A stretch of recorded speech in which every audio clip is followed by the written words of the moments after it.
Well, hello there. I'm guessing if you're watching this, you're curious how to use AI to change your webcam to be an AI character in real time. We are currently running at about 12 frames per second, and it looks janky as heck. But this, in 2024, is possible, and I'm going to tell you how to do it.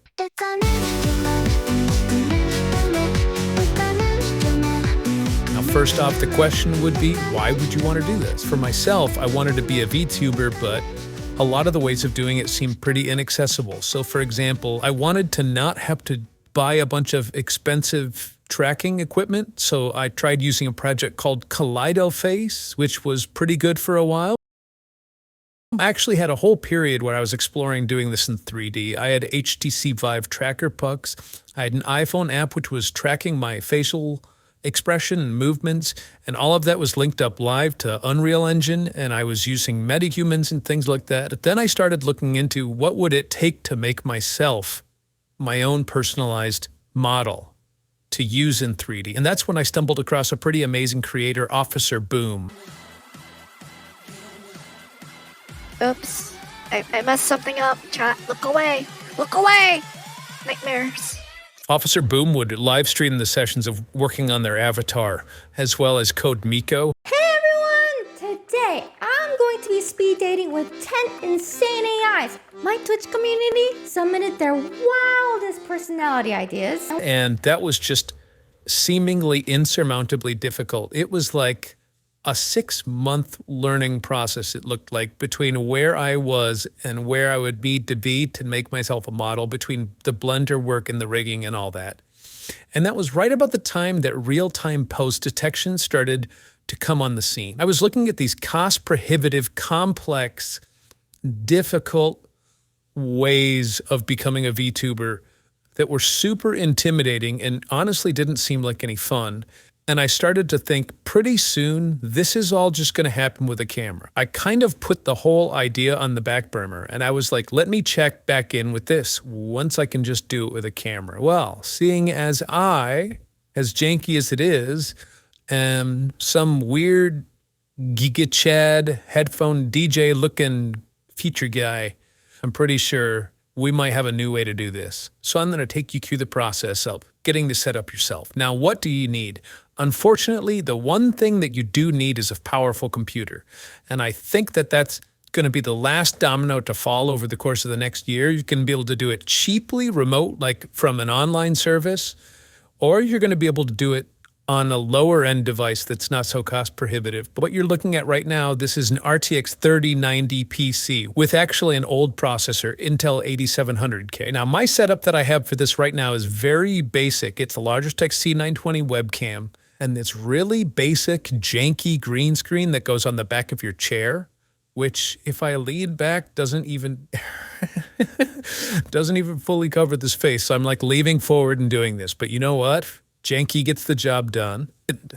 And the video itself you're looking at, you'll see me waving below. This is what the actual interface I'm using looks like. So you actually can change the prompt here. And like one I was messing around with recently was Tin Man, metallic, cyberpunk, man made of metal, futuristic, neon, illustrated. And I just hit enter and boom.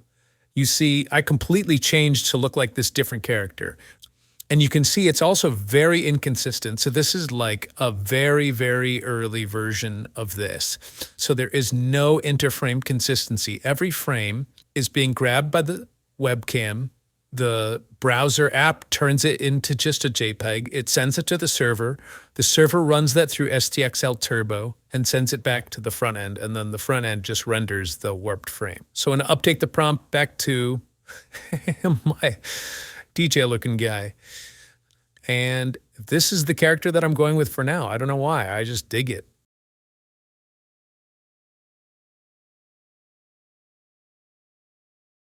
So what are the steps that you're going to need to do if you want to do this yourself? Well, first off, you're going to have to set up your computer. I'm doing this in Windows. You can do it on Linux, but believe it or not, I've had more luck on Windows with Windows Subsystem for Linux just because of the webcam compatibility. You're going to need to download and set up the GitHub repo for GenDJ. That's actually a project that I spin up to get this to work as easy as possible in a web browser. But it's actually based on another project, Eye to Eye Real-Time by Kyle McDonald. And if you really want to see how this works, that guy and Daitel Manabe and Rhizomatics, they are the pioneers, and I just Frankenstein stuff together that I ripped out of their repo and made to work in this one little isolated environment for this use case. Then you just run the Python file and you should have this GenDJ thing all available to work for you.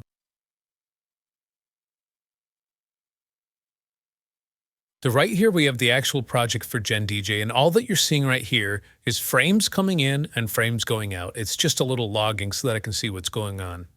Now, all that I'm doing here is running this file gendj.py. Once you run that file, you're going to see everything start up. You're going to want to be this .env.example file into a new file called .env and change these variables to be what you want them to be. Now, this OpenAI API key right there, you can put that in, and combined with safety, it will not allow any copyrighted or explicit content. You also can see here that I have a basic starting prompt. Now, this is the prompt that I use that makes me look how I like to look. You can put your own prompt there, and then anytime that you start it, it's going to default to be the prompt that you like. As you can see, there's a ton of commented out code here. It's really gross, really terrible code. This is just super janky, and it's a really early version of this, but those are the days that we're in with this.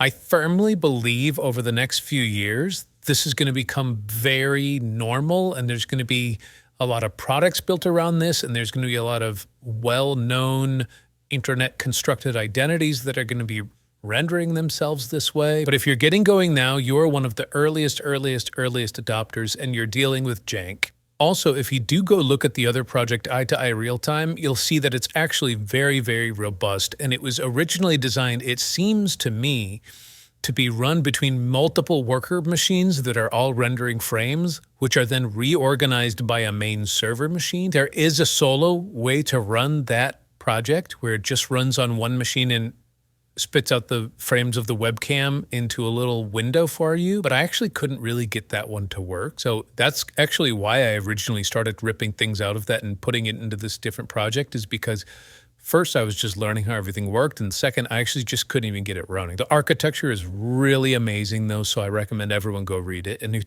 if you do have questions on any of the architecture, I think I have it pretty much figured out by now. So go ahead and ask in the comments. So that's it. I don't know if that was actually a very good tutorial. I'm still learning how to do this, but if you have any other questions, yeah, you can just ping in the comments or just slide into my DMs on Instagram. I am Mr. Assisted everywhere on the internet, pretty much. TikTok, Instagram, YouTube. I even have my own website that nobody goes to. And if you want to see tutorials and anything else, especially code related, since that's what I've figured out with a lot of this stuff, go ahead and let me know. Peace out, everybody, and let's try and build the coolest version of the future that we can.